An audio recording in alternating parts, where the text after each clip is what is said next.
کہ قانون کی دھجیاں اڑائی جا رہی ہے۔ اس وقت آپ دیکھیں کہ عمران خان جیل میں، ان کی اہلیہ بشرا بی بی جس کا سیاست سے تعلق ہی نہیں ہے، ایک باپردہ خاتون، وہ جوانمردی سے جیل کاٹ رہی ہے، لیکن اس کو مجبور کرنے کے لیے پہلے جو جیل مینول کے مطابق ان کی فیملی ان سے ملتی ہے، ان کے لائرز ان سے ملتے ہیں، پہلے ان کو روکا گیا، پھر اس کے بعد ان کو جو ہے پانی نہیں دیا جاتا، ریسنٹ رپورٹ کے مطابق ان کو گندا پانی دیا جاتا ہے وضو کے لیے، نہانے کے لیے، وہ اس کو رکھ کے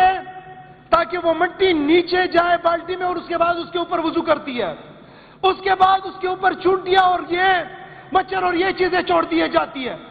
اس کو اس کے اس وقت بھی پاؤں کے اوپر زخم ہے، اس کو جو ہے اس کا چھت ٹپک رہا ہے جو کہ ایک شارٹ سرکٹ کا وجہ بنی اور اس کو کرنٹ لگا۔ یہ میں اس لیے بتا رہا ہوں کہ آج سے چند سال پہلے جو یہ خونی لبرلز ہیں یہ بڑا چیختے تھے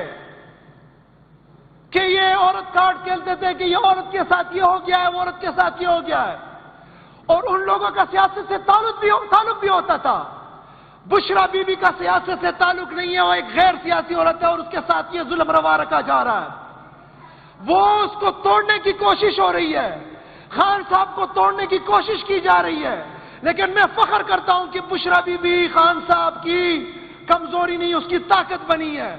جب وہاں سے نہیں ہوا، علیمہ خان کے بیٹے کو شاریس کو اٹھایا گیا، جب رانا ثناء اللہ سے پوچھا گیا کہ رانا ثناء اللہ صاحب شاریس کو اٹھایا گیا ہے تو کیا وہ پولیس کی کسٹڈی میں ہے؟ انہوں نے کہا جی نہیں، ہمارے پولیس کسٹڈی میں نہیں ہے۔ ہمارے فیڈرل گورنمنٹ کے کیبنٹ ممبر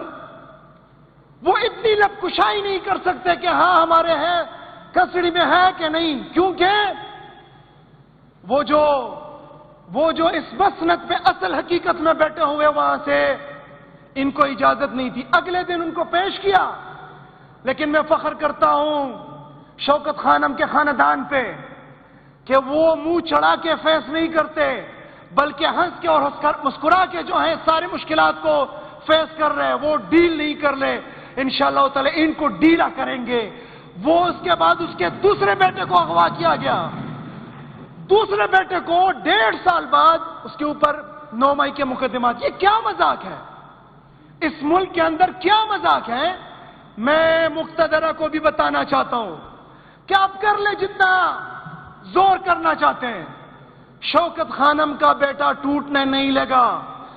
شوکت خانم کا خاندان ٹوٹنے نہیں لگا۔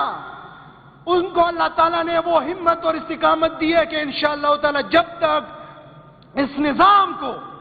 اس فرسودہ نظام کو چینج نہیں کریں گے، نہ شوکت خانم کا خاندان بیٹھے گا اور نہ یہ قوم جو اس کے پیچھے کڑی ہے یہ بیٹھیں گی انشاءاللہ تعالیٰ۔ بہت شکریہ میڈم۔